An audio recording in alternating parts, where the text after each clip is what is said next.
Across the retail forest, a massive kingdom was built.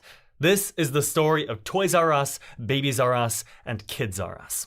At the edge of the clearing, a giraffe watched the history of the company unfold, calm, towering, and quietly part of every memory. But in the end, a cold, sharp reality was waiting to strike the company.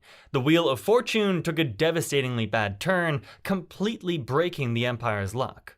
Our story takes place in the forest, where interesting things always happen in the corporate wild. Let's drop into the forest and see how it all started. Washington, D.C., 1948.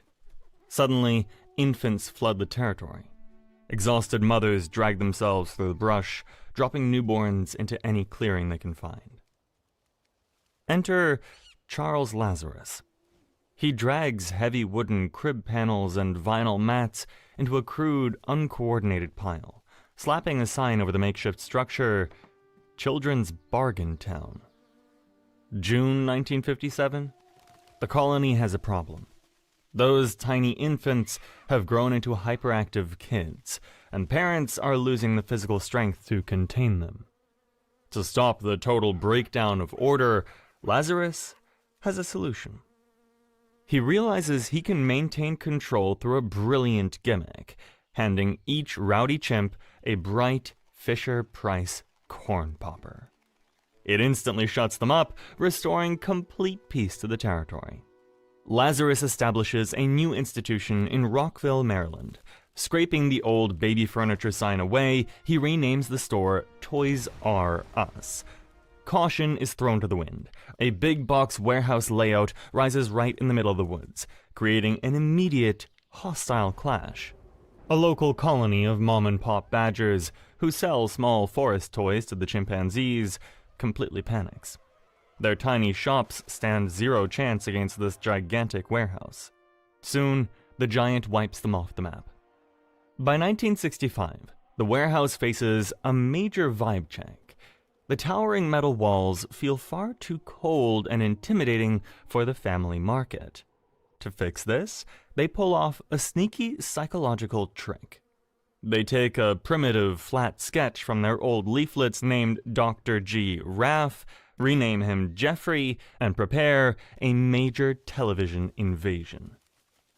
The trick works perfectly, but beneath the friendly television smiles lies a brutal financial trap. The cute giraffe hypnotizes the kids and exhausted parents into handing over every last dollar, completely draining the multi-generational family nest egg, one toy at a time.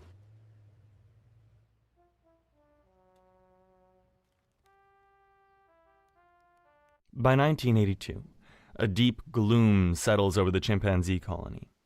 Parents stare at empty wallets, mourning the hard-earned cash already lost to Toys R Us. Any sense of teamwork completely falls apart as families bicker over dwindling resources. Throughout the 1980s, the holiday season triggers a highly organized phenomenon. Commercials show long lines of young kids stepping onto neighborhood streets, stomping in perfect sync and singing the jingle in unison as they head straight toward the store. The holiday media takeover floods family screens across the territory with thousands of marching feet. Across the canopy, identical rooftops sprout like invasive fungi, claiming new corners of the forest. Rushing ahead with a copycat plan, Toys R Us tries to repeat its victory by taking over the clothing market. February 1983. The Empire constructs a 25,000 square foot Kids R Us warehouse right next to the existing Toys outpost. This twin store design forces a giant, chaotic gathering of families into a single bottleneck. The sheer volume of traffic fails to flow smoothly, grinding the entire habitat to a halt. The double retail loop stalls out completely in the parking lot, triggering an absolute emotional breakdown. Unhinged dads lose all composure, violently mashing horns and screaming through windows, utterly trapped between the toys and the clothes. Inside, local consumers wander past rows of tiny denim jackets and neon socks instead of Cabbage Patch Kids and Hot Wheels, baffled by how to play with a pair of sweatpants. Yet, the lure of a golden jackpot draws them in. Rows of glittering, brand-name designer tags boasting steep discounts. The second they check out, pure buyer's remorse sets in. Parents lament over piles of cash sacrificed for clothing their offspring will ruin in 5 minutes flat. Moving past the old domestic street battles, the Empire looks across the ocean for fresh targets. In 1984, new retail seeds are planted in Canada and Singapore, followed rapidly by the UK in 1985. The global invasion hits peak chaos in 1991, when Toys R Us forces its way into Japan. Local merchants try to block the intruder, but the giant doesn't care. It aggressively forces a literal rewrite of Japan's retail laws, clearing a massive space to drop a toy warehouse directly onto foreign soil. Meanwhile, back in the domestic habitat, standalone Kids R Us fortresses pop up from coast to coast. The apparel spin-off reaches its absolute ecological peak, expanding to 146 standalone stores nationwide to anchor the corporate portfolio. And in March 1994, founder Charles Lazarus officially steps down as CEO. The workers fall into complete disarray. They huddle around the aisles with limp wings, completely obsessed with the vacancy at the top, while ignoring untouched shipments of inventory sitting right behind them. Out in the aisle, the consumers don't care at all. They simply step right over the distracted worker bees to hunt for more toys. April 1996. The Empire drops a new breed of infant sanctuary across the landscape. Launching Babies R Us in Westbury, New York. Cathode ray screens flicker to life under the leaves, looping soft-lit advertisements across the dark woods. The corporate call, everything under the sun for your little one, echoes from built-in speakers. Expectant mothers emerge from the deep brush, tracking the warm glow with unblinking eyes. Territorial expansion turns aggressive in 1997. The corporation spends $376 million to completely swallow the 78 stores of Baby Superstore Inc. This rapid expansion results in a mid-air logistical pileup. Cardboard boxes of diapers and baby rattles collide, raining straight down and completely burying a group of screaming dads under an avalanche of pastel pink nursing pillows. By 1998, a terrifying shadow slowly falls across the forest floor. An apex predator has invaded the habitat. Walmart. It rises over the hill, hunting everything in sight and targeting the very heart of the toy throne. Suddenly, consumers turn their heads away from the old Toys R Us stores, their attention captured by the cheaper retail across the clearing. Immediately, a wave of defensive hoarding behavior sweeps through the migrating pack. Fathers aggressively tuck high-end video game cartridges deep under their armpits. They lock their hairy fingers around Toy Story items, stubbornly refusing to let go as they desperately shield their low-priced cargo from any outside rivals. By 2000, Amazon weaves a massive web across the canopy. Desperate to offload their heavy shipping burdens, Toys R Us drops a 10-year exclusivity contract right into the arachnid's fangs. But total imbalance strikes when the tarantula secretly opens its web to outsiders. A wild swarm of third-party toy sellers floods the Amazon platform, completely upsetting the equilibrium. Toys R Us unleashes a legal counterattack.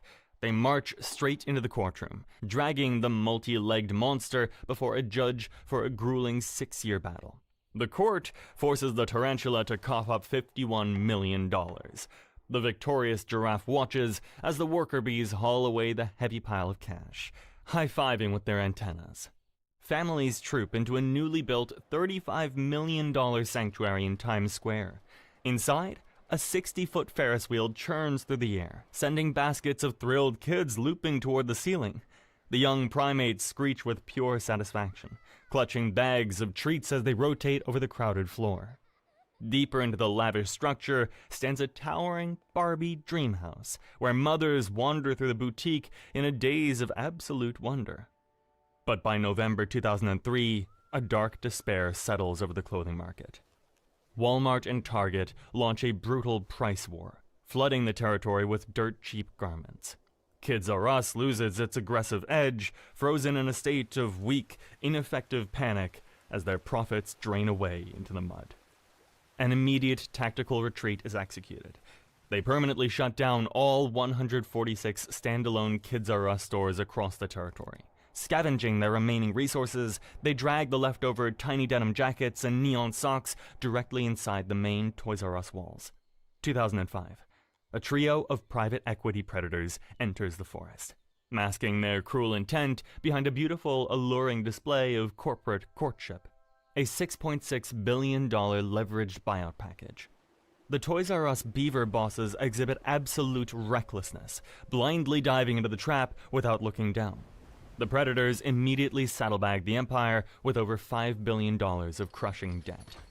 By 2009, the beavers are eager to rescue their fading prestige.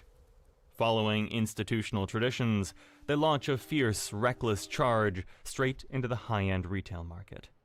In an attempt to lure in wealthy families, Toys R Us aggressively swallows the iconic elite kingdom of FAO Schwarz. But a total failure of long-term planning leaves the corporation unable to balance the suffocating weight of Manhattan rent against their cash flow. In July 2015, they permanently shutter the doors of the famous Fifth Avenue flagship store, abandoning the luxury monument entirely. Toys R Us executes an emergency fire sale in October 2016. 360 Group calmly steps into the clearing and collects the glittering ruins of the FAO Schwarz brand, leaving the heavily scarred Toys R Us empire to limp back into the shadows of the forest to nurse its terminal wound.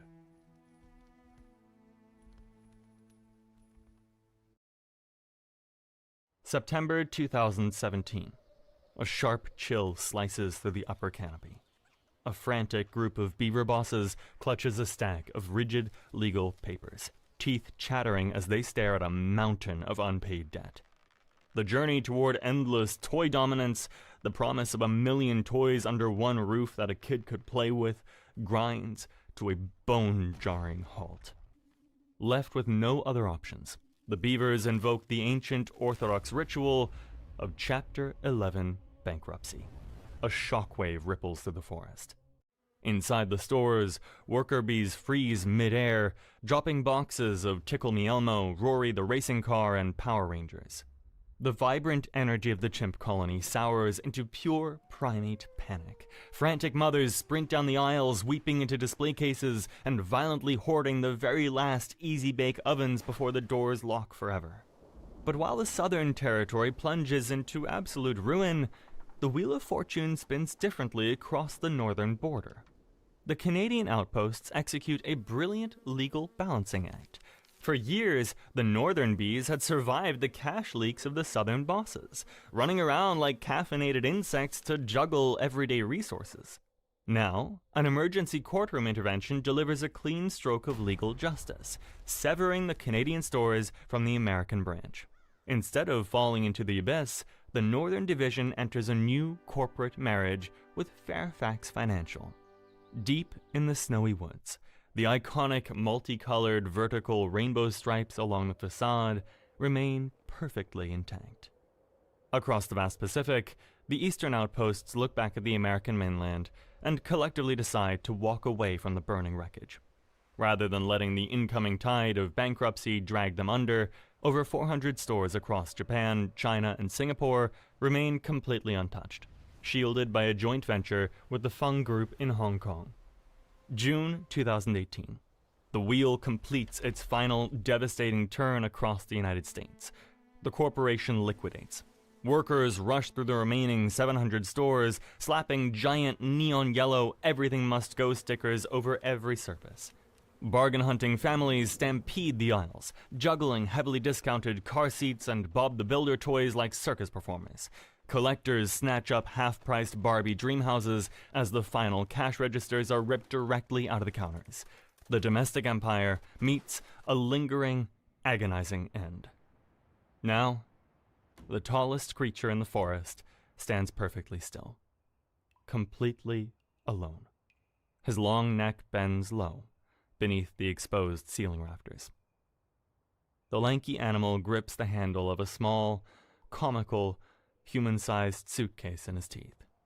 He takes a slow, incredibly clumsy step toward the exit. Halting at the threshold, he extends his neck toward a solitary toggle on the wall. With a sharp, sudden click of the teeth, the main switch drops.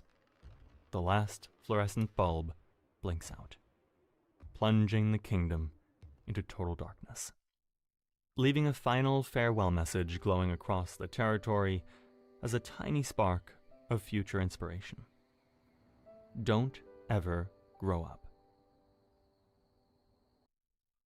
Locked out of the old territory, the giant stays caged for years, pacing behind invisible bars with nowhere left to stand. Then, without warning, the bars lift. Jeffrey stirs. He doesn't rebuild. He simply rises, towering back up out of the dust like the tallest survivor of a habitat nobody expected to hear from again. He isn't rising to sell toys. He's rising to reclaim the name. In 2021, a brand management firm named WHP Global seizes controlling interest over the wreckage. They lock their grip on the Toys R Us name, dragging the dormant Babies R Us and Kids R Us territories up right beside it. Rather than constructing its own warehouse, the giraffe slips quietly into a host habitat. Inside 400 Macy's stores, a new shared floor space appears. Every other display sits low around it, forcing Jeffrey into an awkward sitting position, legs crossed at an angle no giraffe was built to hold. He stays stuck there, longing for the wide-open aisles he no longer controls. Across the forest, a second orphaned name stirs. Babies R Us doesn't rise on its own. It gets carried, lifted by someone else's hand, and folded into someone else's territory. Inside 200 Kohl's stores, a new nursery section appears. Parents wander in, expecting a sprawling infant outpost, and find themselves squeezed between school uniforms and kitchenware instead. The forest looks different now. There's a softer weapon. Screens flicker across the habitat with digital ads.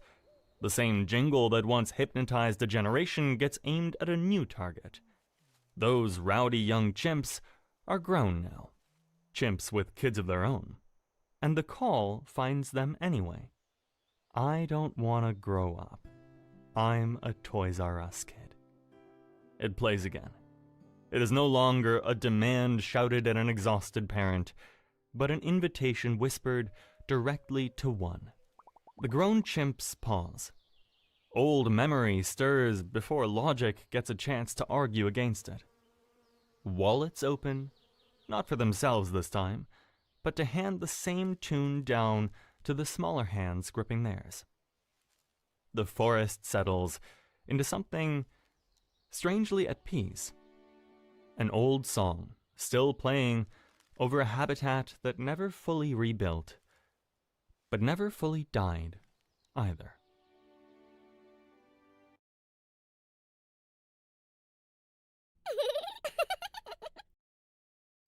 In 1889, Nintendo emerged not as a hunter, but as a low-level forager, crafting Hanafuda playing cards, small, painted rectangles depicting flowers and seasons. Nintendo's largest customer was a Japanese crime syndicate that operated illegal casinos. In 1940, the old leader died. Control passed to his great-grandson. Desperate to break free from the syndicate's grip, he took Nintendo public. With new resources, Nintendo began to roam, not with calculated strategy, but with a reckless, frantic energy that burned out as quickly as it ignited.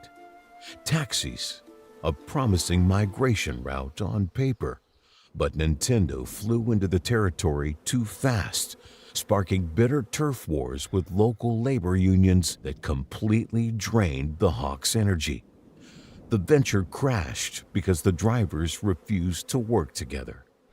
Instant rice, a convenient food source for a fast-moving world. But the execution was careless and rushed. The product lacked flavor, clumping into a useless mess. Love Hotels, a strange, desperate side path.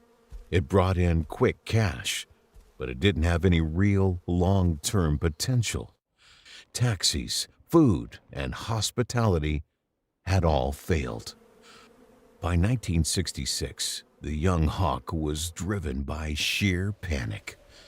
The company took a reckless leap off the cliff edge, blindly throwing itself into the unknown world of children's toys. It wasn't a calculated pivot. It was a desperate gamble born out of having absolutely nothing left to lose. But mid-fall, they caught a sudden, miraculous updraft. It came from a maintenance engineer playing around with scraps.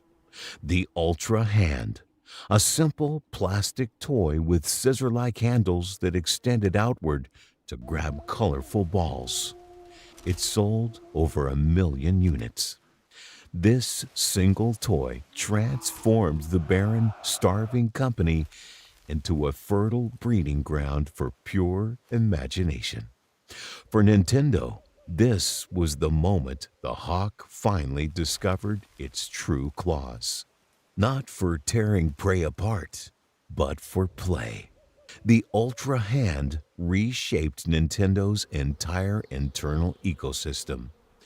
It proved that the company's survival would not come from force, transportation, or food. It would come from nurturing joy. In the early 1980s, the digital forest vibrated with new life. Video games had become the great watering hole, a rare resource drawing every creature in the ecosystem. Herds gathered, predators circled, competition thickened like dust in the dry season. At the center of this frenzy stood Atari, the dominant beast of the plains. Its territory was prime hunting ground, and software developers flocked to it like birds chasing a seasonal insect hatch. If you wished to survive, you fed where Atari fed. From the shadows of the tree line, Nintendo watched. They didn't look on with nostalgia or awe, but with the sharp, calculating gaze of a hawk learning the patterns of a larger beast. Then, in 1981, Nintendo struck. Out of raw imagination, they forged Donkey Kong, a game alive with rhythm and personality that completely redefined what a digital hunter could be. The former forager was no longer scraping the forest floor. It had tasted altitude. But altitude brings a harsh reality. Nintendo possessed a revolutionary new device, the Japanese Famicom, but it lacked the global distribution power to spread its wings across the North American market. Nintendo approached Atari.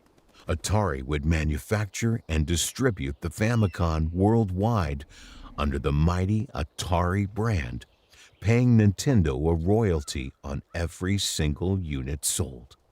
The historic deal was scheduled to be signed on the showroom floor of the Summer Consumer Electronics Show in June 1983.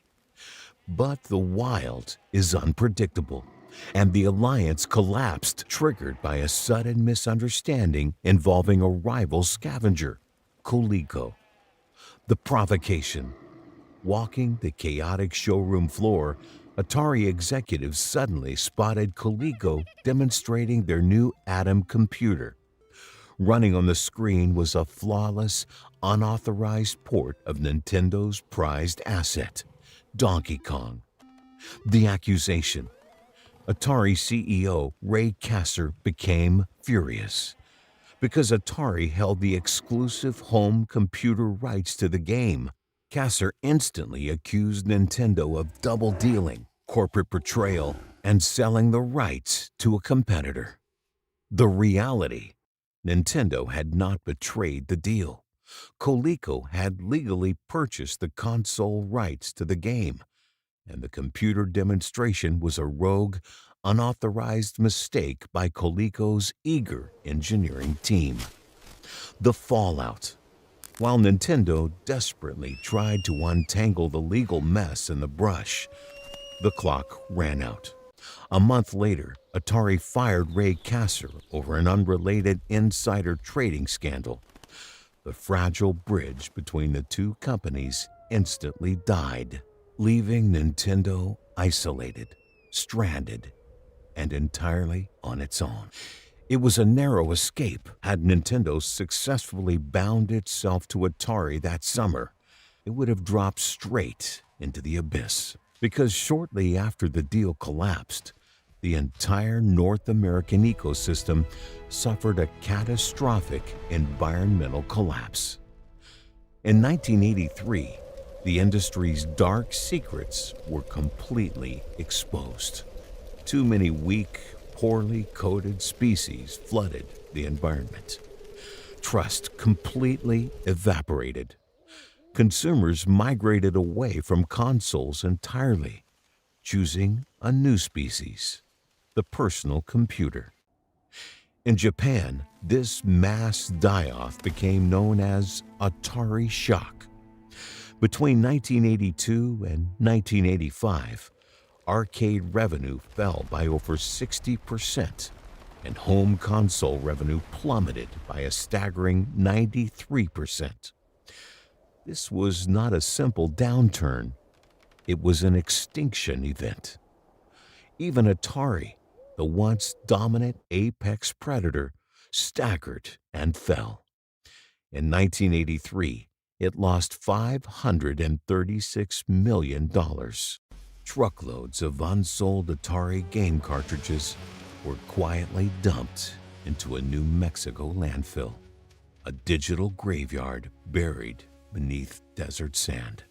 And once again, survival belongs not to the biggest creature, but to the one that could break the deadlock and adapt to the ruins. Nintendo, the young hawk that had survived famine and collapse, now surveyed a weakened ecosystem with total focus. Where others saw desolation, it saw a fresh habitat. Americans no longer trusted video game consoles. The very word carried the scent of death. So Nintendo did what invasive species do best. It changed its plumage, implementing a strict new system of corporate justice to restore balance to the ecosystem. 1. The lockout chip. Every NES console carried a special internal lock, and every authorized game carried a matching key. If the two chips didn't talk to each other, the game wouldn't run. 2. The seal of quality. In the wild, your reputation is your survival. 3. Controlled scarcity. Unlike Atari, Nintendo manufactured all the game cartridges themselves. They strictly limited how many games outside developers could release each year, and even banned them from putting those games on competing systems for 2 years. But one final obstacle remained. American retail stores flatly refused to stock electronics. So Nintendo leaned into its oldest survival instinct: toys. Early NES units shipped with ROB, the Robotic Operating Buddy. He was just a small plastic robot, not powerful and not particularly game-changing, but he was the perfect camouflage. Stores willingly stocked the NES because it looked like a harmless toy set. Children embraced it. A new generation of consumers, untouched by Atari's old collapse, entered the ecosystem. By 1987, Nintendo controlled 65% of the hardware market. The invasive hawk now ruled the canopy. But in nature, dominance invites challengers. By 1989, Sega emerged from the tall grass. Its Genesis console boasted 16-bit power, faster, stronger, and much louder than Nintendo's system. For a time, Sega's aggressive hunting strategy worked. By 1992, they snatched away 65% of the home console market. But a new technology loomed on the horizon: the CD-ROM. To master this new terrain, Nintendo partnered with Sony to develop a CD add-on for their system. It was the result of years of collaboration. When Nintendo's president scanned the contract's fine print, he spotted a hidden trap. Sony had quietly inserted a clause that gave them total control over all CD-ROM game revenue. Signing that paper would have handed Sony the keys to Nintendo's entire empire. The leader did not hesitate. He enacted a calculated, ruthless counterstrike. On June 1st, at a major trade show, Sony proudly announced the partnership to the world. The very next morning, Nintendo announced a secret rival deal with Sony's competitor, Philips. Sony was publicly humiliated, completely blindsided, and deeply enraged. From that intense fury, a devastating new predator was born: the standalone Sony PlayStation. Nintendo's bold move had unintentionally birthed their own worst enemy. The fallout from this tactical warfare came with a heavy cost.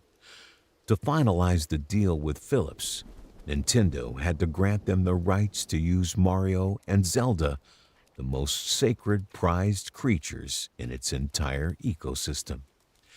It was a complete mess. Philips used the characters to create a series of infamous games, and they were so poorly designed, lazy, and broken, they remain the darkest stain on Nintendo's legacy. The project yielded absolutely zero return on investment. The games were a complete failure, and Nintendo quickly tried to pretend they never existed. The hawk had used its strength to escape a trap, but it had badly injured its own wing in the process. By 2001, the landscape was changing forever. Microsoft entered the fray with the massive weight of the Xbox. Because of its own strategic choices, the hawk now looked completely vulnerable, trapped between titans of raw power. But Nintendo had not forgotten its earliest lesson. Survival belongs not to the strongest, but to the one who knows how to adapt. In the wake of the GameCube era, the forest had changed. The old hunting grounds were no longer fertile. A lesser creature might have tried to fight a losing war for that same old territory. But Nintendo chose a different path. In 2004, Nintendo descended into a biome of massive rivals barely noticed: the portable world. The Nintendo DS appeared incredibly strange at first glance, featuring two screens stacked like layered terrain, a touch-sensitive lower screen, and a microphone listening for player input. To giant predators obsessed with raw power, it looked like an irrelevant oddity. But Nintendo approached this new habitat with an open, gentle curiosity. They abandoned the aggressive, intimidating tone of the industry. Instead, they offered experiences that were bright, accessible, and instinctively playful. This gentle approach completely disarmed the market. The DS library flourished with inviting worlds like New Super Mario Bros., Pokemon Diamond and Pearl, and the pure emotional charm of Nintendogs. The strategy worked brilliantly. The DS became the highest-selling handheld console of all time, moving over 154 million units. It supported local wireless multiplayer through a built-in Wi-Fi connection and preserved older species by playing classic Game Boy Advance cartridges. The hardware evolved over time, adding cameras and faster processors with the DSi in 2008 and later streamlining its body with the DSi XL. By 2011, the line gave way to the Nintendo 3DS, and by 2013, the original DS family was discontinued. But the impact was permanent. Nintendo had carved out a vast, self-sufficient portable diome that competitors simply could not invade. Then came the boldest mutation yet. In 2006, Nintendo released the Wii, a creature that flatly refused to compete on raw muscle, choosing to compete on movement instead. The Wii remote sensed motion. You could swing it like a racket, tilt it like a steering wheel, or point it like a talon tracking prey. This radical new design was showcased perfectly in Wii Sports, bringing bowling, golf, and tennis right into the living room. Once again, Nintendo tapped into that gentle, welcoming energy. They launched the console at a highly accessible $250, completely expanding the definition of who a gamer could be. Suddenly, the ecosystem was filled with senior citizens, parents, and people who had never touched a controller in their lives, all playing side by side. Over 101 million units were sold. Later revisions, like the Wii Mini, shed features to cut costs, but the genetic mutation had already taken root. The rest of the forest was forced to act to Nintendo's new world. Microsoft launched Kinect in 2010, and Sony followed with PlayStation Move. The forest had shifted completely. Physical movement was the new survival trait. But even the most successful species can overextend, and eventually the creative momentum ran out. In 2012, Nintendo released the Wii U, hoping to bridge the gap between casual players and core gamers. Its touchscreen controller promised a dynamic second screen experience, but the creative spark was completely exhausted. The messaging was deeply flawed and confusing, leaving the entire ecosystem entirely bewildered. Was it an add-on, a successor, a new creature entirely? The original Wii was phased out in 2013, and the Wii U languished in the shadows, struggling to find its footing. This was a painful thinning of the herd, a harsh reminder that when a dominant hawk loses its creative strength, it can completely misjudge the winds. But even in total exhaustion, Nintendo had proven something vital to the entire industry. It possessed the unique, undeniable instinct to create entirely new habitats out of thin air. In the aftermath of the Wii U's collapse, many believed the hawk had finally lost altitude. Instead of chasing the flashy, hyper-expensive gold standard of high-end graphics and processing power, they walked away from that race entirely. Nintendo abandoned the division between home consoles and handheld devices, two habitats that had competed for the exact same prey. Instead, it evolved into something the forest had never seen. A single creature, two worlds, one unified body. The Nintendo Switch. It was a hybrid organism capable of perching in the living room or taking flight into the open world. The hawk had not only adapted, it had completely reshaped the forest around itself. But evolution did not stop at the hardware. Nintendo expanded its reach into terrain it had never occupied before, turning its solitary wisdom into a massive, borderless culture. Super Nintendo World opened in Japan, Hollywood, and Orlando. Physical habitats where visitors could literally step inside Nintendo's ecosystem.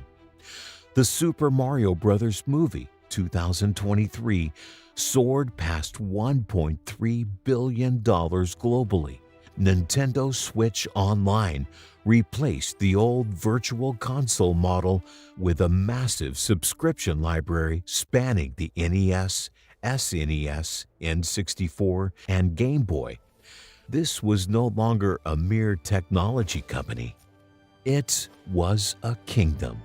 The Emperor's instinct had taken its ultimate, permanent form. In 1889, a small company in Kyoto painted flowers on playing cards. It did not dominate. It watched. It waited. It tested. And it failed. It nearly vanished alongside Atari's discarded cartridges. It staggered beneath the weight of the PlayStation 2. It stumbled blindly into the Virtual Boy, and it confused its own herd with the Wii U. And yet, it survived. Not because it grew the biggest talents, and not because it flew the fastest. It survived because it understood something fundamental about the ecosystem. The most enduring species is not the strongest, but the one that evolves with absolute, unyielding purpose. Nintendo's purpose was never raw domination. It was joy. Joy as instinct. Joy as strategy. The hawk from Kyoto did not conquer the forest. It delighted it. And for as long as the forest plays, it will always belong to the creature that never forgot how to make fun.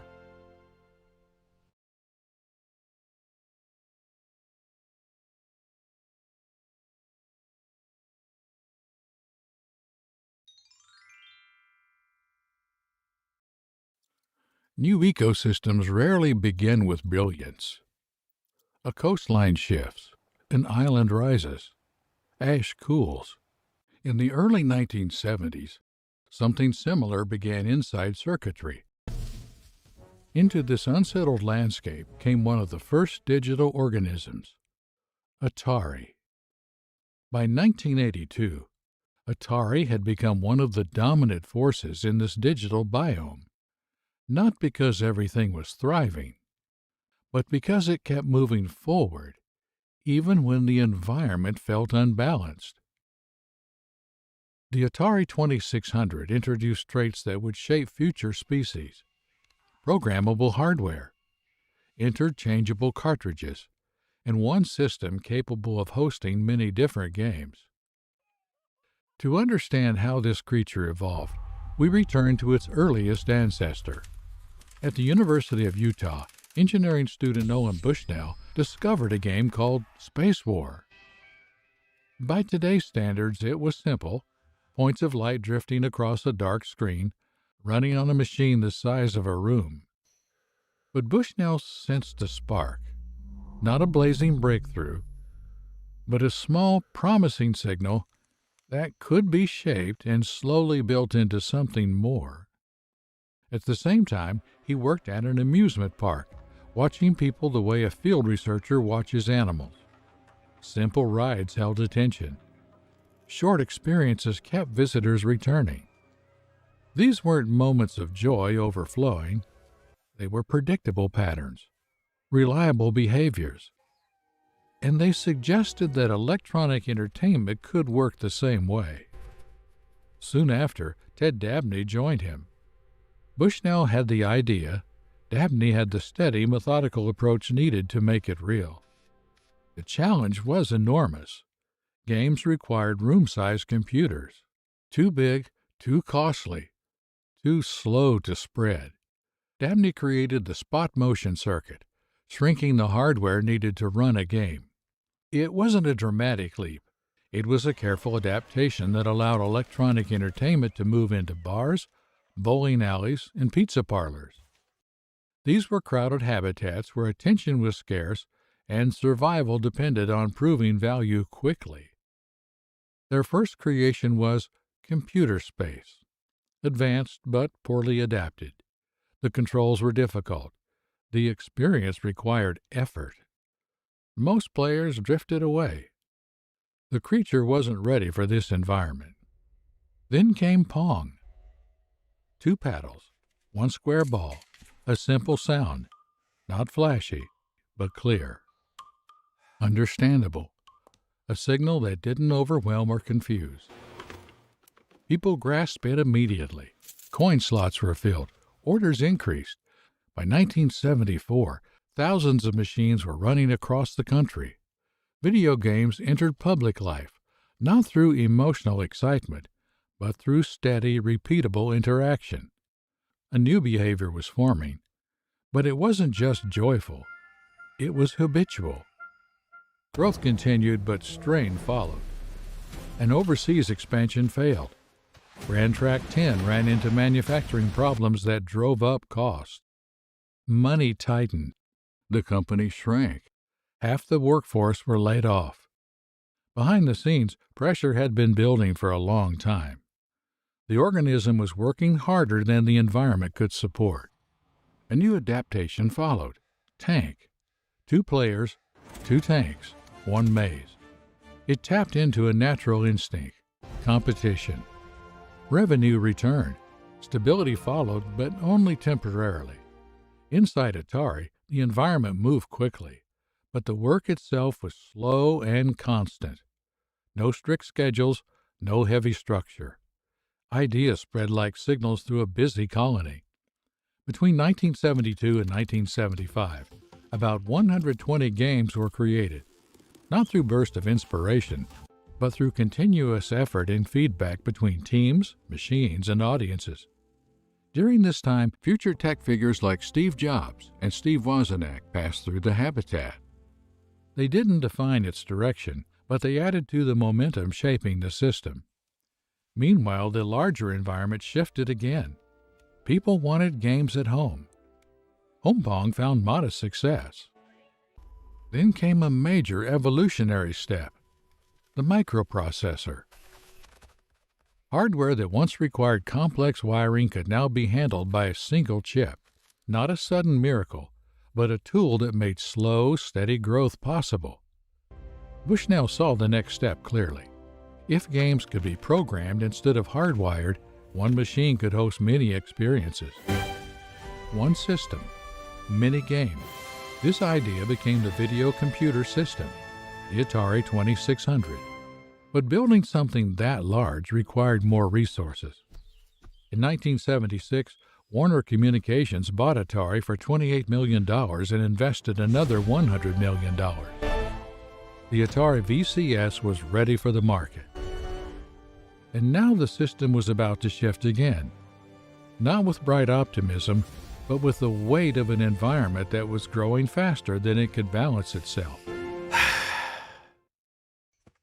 In nature, when a species gains an advantage before its rivals, the results can reshape an entire habitat. For a while, That advantage seems unstoppable. In 1977, Atari entered exactly that kind of moment. To strengthen its foothold, Atari formed an exclusive partnership with Sears, one of America's largest retailers. The strategy worked. During its first holiday season, roughly 150,000 units migrated into homes across the country.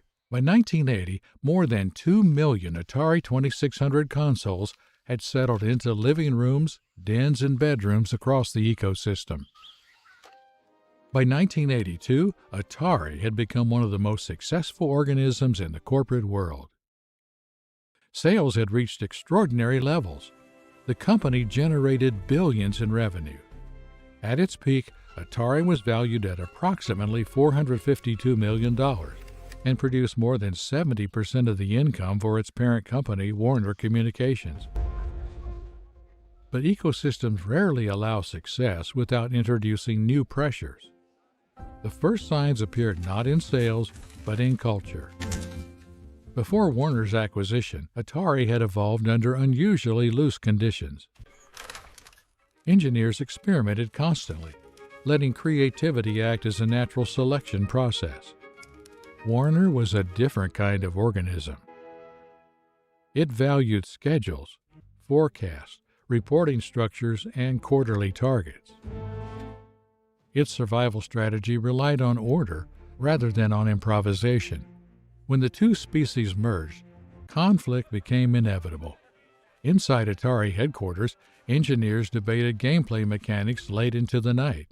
Elsewhere, executives reviewed profit margins and growth projections. The friction grew, and eventually the ecosystem lost one of its most important inhabitants. By 1978, Nolan Bushnell departed the company he had helped create. The founder who had recognized the earliest signals of electronic entertainment was gone. Inside the vacant leadership role stepped Ray Kazar. Unlike Bushnell, Kazar came from a traditional corporate background. His experience was in textiles and in large-scale management rather than arcade innovation. His arrival marked a new evolutionary strategy. Under Kazar, Atari became more structured and predictable. Marketing expanded. Development teams shrank. The center of gravity shifted from discovery to efficiency. The goal was no longer just to create the next breakthrough, it was to sell the current one more effectively. And in the short term, the strategy worked. Atari sales surged from approximately $75 million in 1977 to more than $2.2 billion by 1980. Few organisms in business history had ever grown so quickly. But rapid growth can hide vulnerabilities. Inside Atari, turnover accelerated. Many of the individuals who had shaped the species no longer felt at home within it. One by one, original innovators departed, including Al Alcorn, whose simple tennis exercise had evolved into Pong. The losses weren't just personal. The company was shedding institutional memory, the instincts and knowledge that had helped it thrive in its early years.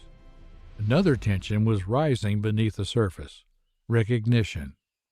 The programmers responsible for Atari's most successful games remained largely invisible to the public. Their creations generated millions, yet their names rarely appeared anywhere consumers could see. There were no royalties, no public credit, no visible acknowledgement. Meanwhile, in other Warner divisions, actors, musicians, and directors received both recognition and financial rewards. To many developers, the contrast was impossible to ignore. Eventually, frustration reached a breaking point. Four of Atari's most talented designers made a decisive move. Rather than continue competing within Atari's hierarchy, they formed a separate colony. A new species. They called it Activision. Activision produced some of the most popular titles available for the Atari 2600. It represented a major evolutionary breakthrough. For the first time, a company was successfully creating software for another company's hardware platform. Today, this arrangement is normal. At the time, it was revolutionary. Activision had created the third-party developer model. And for Atari, The implications were significant. The Atari 2600 itself generated modest profits, sometimes sold close to cost. The real revenue came from software. The expectation was simple: sell consoles, then profit from game sales. Now another organism had discovered how to feed from the same revenue stream. By 1982, Activision had become the fastest-growing video game business in the United States, generating approximately $150 million in annual sales. Atari responded defensively. The dominant species attempted to protect its territory through legal action, filing a lawsuit to block Activision's games. It became one of the industry's first major territorial disputes. But the outcome did not restore Atari's control. The case ended in a settlement in 1982. Activision could continue producing games, it simply had to pay royalties. The challenger survived, and more importantly, it proved that Atari's ecosystem was no longer fully under Atari's control. New organisms were learning how to thrive within it. At first, this looked like a sign of strength. Healthy ecosystems often attract diversity. But diversity can become overcrowding, and overcrowding can become instability. And the signals of coming trouble were beginning to appear. Cartridges flooded the market. New publishers appeared almost overnight. Quality control weakened. After the careful balance that had supported Atari's dominance began to deteriorate, soon the ecosystem was overflowing. Consumers faced an endless stream of brightly colored packaging. Some reliable, many not. Even unexpected organisms entered the habitat. Quaker oats, a species known for breakfast cereal, began producing video games. K-Tel followed, repackaging obscure or underperforming titles and pushing them back into circulation. Volume became the strategy. Whether the games were enjoyable became secondary. In the wild, when too many species imitate the same bright signals, confusion spreads. Consumers began noticing the gap between appearance and reality. Parents grew cautious. Players grew skeptical. Retailers reduced inventory or abandoned video games entirely. The habitat was losing trust in its own signals. Yet instead of slowing production, the industry accelerated. Deadlines replaced refinement. Holiday seasons dictated survival. Products were pushed into the environment faster, sometimes before they were fully developed. Then came a major signal. Atari secured the rights to Pac-Man, the most successful arcade organism on Earth. The adaptation was assigned to a single programmer. The Atari 2600's limited resources forced compromises. When the game emerged, players noticed flickering graphics, altered colors, and slower movement. The organism looked familiar, but something essential had been lost. Atari expected to sell 12 million copies. Roughly 7 million sold, a number impressive on its own, but far below expectations. Trust weakened further. Atari did not learn from its mistake. Atari secured the rights to E.T., the Extraterrestrial, one of the year's biggest films. But time was scarce. A single developer was given about 6 weeks to design, build, test, and finalize the game. It was like forcing an organism to mature. Before it had fully developed, the result entered the habitat with severe weaknesses, confusing gameplay, repetitive mechanics, and frustrating design. Players often found themselves trapped in pits, repeating the same actions. The ecosystem responded with rejection. Returns piled up. Retailers shipped unsold inventory back to Atari. Warehouses filled. Confidence eroded. Eventually, Atari faced an unusual problem: more inventory than the habitat could absorb. As a result, this next event would become legendary. In September 1983, truckloads of unsold cartridges were transported to a landfill in New Mexico. An estimated 700,000 to 728,000 units were buried beneath the desert. Not only E.T., but other overproduced titles as well. For years, the story sounded mythical. Then in 2014, excavators uncovered the cartridges exactly where they had been left. A fossil bed of a technological civilization burying part of its own history. But the burial was only a symptom. The real collapse was underway. By 1983, the American video game ecosystem began to fail. Sales declined sharply. Retailers slashed prices. Store shelves were cleared. In Japan, observers gave the phenomenon a name, Atari shock. Elsewhere, Europe, Canada, Japan, the ecosystem remained more resilient. But in the United States, confidence collapsed. Oversupply, weak quality control, market saturation, and highly visible failures converged at the same moment. The crash lasted roughly 2 years. Companies vanished. Manufacturers folded. Demand had increased by about 100%. Production increased by roughly 175%. By 1982, around 30 million consoles had been sold in the United States, in a country with 35 million households with children aged 6 to 16. Then came another weakness, the Atari 5200. More powerful, but expensive. Its analog controllers frustrated players. The joysticks often failed to return to center, and the system was not fully compatible with the Atari 2600's enormous library. Consumers hesitated. Confusion spread. Environmental conditions worsened. A recession reduced consumer spending. Home computers, IBM, Commodore, Texas Instruments, Coleco entered the habitat, offering multiple functions and justifying their cost as practical investments. Price wars erupted. Migration increased. Atari's share of the cartridge market fell from roughly 75% in 1981 to below 40% in 1982. By mid-1983, Atari reported losses of $356 million. 30% of its workforce was eliminated. Manufacturing moved overseas. Losses exceeded $536 million by year's end. The species that once sustained Warner Communications was now endangering it. In July 1984, Warner made its decision. Atari's consumer division was sold to Jack Tramiel, former head of Commodore International.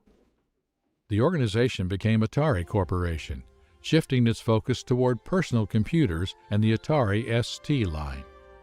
The age of Atari's unquestioned dominance had ended. The ecosystem it once ruled had been permanently transformed. Yet nature rarely tolerates an empty niche for long. When one apex species declines, another rises to occupy the space. In the mid-1980s, a new organism was preparing to take control, Nintendo. Nintendo studied the collapse carefully. It built stronger communication systems directly into its ecosystem. Every NES contained a proprietary lockout chip. Every licensed cartridge contained a matching key. If the signals failed to match, the game would not function. After years of disappointing products, it introduced the official Nintendo seal of quality. The cartridges are moving smoothly through the stations. Keep a watchful eye on the far left line. Precision is paramount. Verified and approved. A simple symbol, but a powerful signal. Customers once again had a way to distinguish trusted products from untrusted ones. Even the language changed.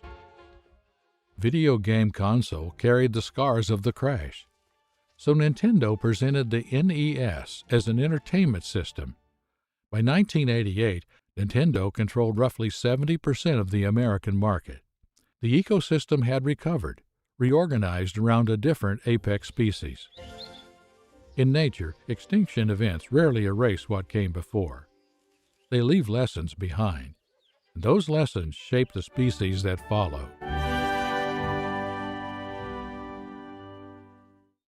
In nature, extinction is rarely absolute. Even after catastrophic population collapses, small groups sometimes endure. Their territory shrinks. Their influence fades. Yet they persist. The ecosystem moves on. But they remain. By the mid-1980s, Atari was no longer the dominant force that had once shaped the entire video game habitat. The crash had altered the landscape. Nintendo had become the new apex species. Consumers returned. Retailers returned. Developers returned. But the rules governing survival were now entirely different. The environment Atari helped create no longer belonged to Atari. Still, the species is not gone. After the sale of Atari's consumer division in 1984, Jack Tramiel steered the organism toward a different ecological niche. Instead of competing for dominance in home consoles, Atari shifted toward personal computers. The Atari ST became the centerpiece of this adaptation. But the era of uncontested dominance was over. The population survived, but only in a fraction of the territory it once controlled.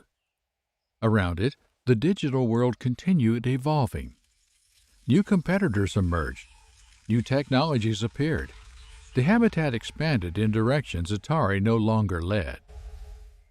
Gradually, Atari became something unexpected, a symbol of an earlier era. The name still carried weight. The signal still triggered recognition. Consumers remembered Pong. They remembered the Atari 2600. They remembered the moment video games first entered their homes. As the years passed, ownership of the Atari name changed repeatedly. The organism survived, but often in altered forms. In 1996, Atari merged with JTS, a disk drive manufacturer, a sign of how dramatically its position had changed. A species that once dominated its habitat was now being absorbed into another organism entirely. 2 years later, in 1998, the Atari name was sold to Hasbro for $5 million. A company that once generated billions was now reduced to a recognizable signal, detached from the ecosystem it once ruled. But Atari continued changing hands, changing form, adapting, surviving. Then something unexpected happened. Signs of stabilization appeared. By 2025, Atari reported improved financial performance after years of instability. It resumed building and shipping physical products, tangible artifacts rather than rented signals. The scale was smaller, the ambitions more measured, but the effort represented something important: participation. Today, Atari no longer controls the ecosystem. It no longer dictates industry standards. It no longer commands 80% of the market. Those days are gone. Yet its influence remains everywhere.